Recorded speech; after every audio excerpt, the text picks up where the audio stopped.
There's one more that I want to share, and that one comes from Exodus chapter 4.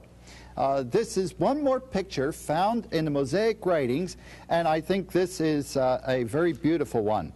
He here talks about this one who is to come, and he makes it very clear.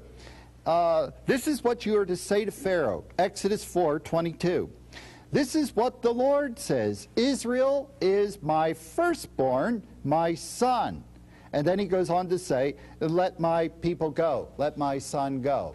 That phrase, my firstborn, this is a law of first reference.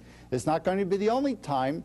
The psalmist will talk about in Psalm 89, where the son of David, this ruler who is to come, he is God's firstborn. Yeah, before you go on now, yes. You got all the Jehovah's Witnesses' attention. Yes. We're going to do a series on the Jehovah's Witnesses coming up after this series. Good. But this is one that they take, and they grab a hold all the way through the Bible on this firstborn. So I want everybody out there now to listen to the definition of the words here. Oh, yes. That's where I want it. Yes, I think a Jehovah's Witness will generally show you a text like this, or Colossians 1, and say Christ was the firstborn of all creation, or Revelation chapter 1, and they say, well, first means first, and according to our definition, that's it.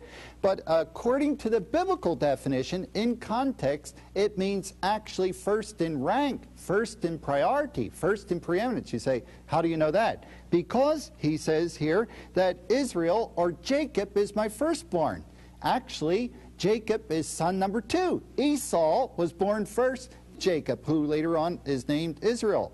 Or in Jeremiah chapter 31, he will say of Joseph's children there, he says, Ephraim is my firstborn. But actually, Ephraim is son number 2. It is Manasseh who is son number 1. So according to usage, and we could keep this up, but according to usage, it does not mean first in chronology, but first in rank, first in preeminence. And that's the point about Messiah. Messiah who comes will be God's choicest, the person who ranks above everyone else. He comes, of course, through the Jewish people, and there's much advantage to the Jew, for Paul says in Romans 3, what advantage hath the Jew? Much, because to them were given the oracles of God. They got the scriptures. And through them, blessing has come to all the peoples upon the face of the earth. But the climactic person, and who is the firstborn, the first in rank, first in preeminence above all else, is the Messiah, who we believe is Jesus.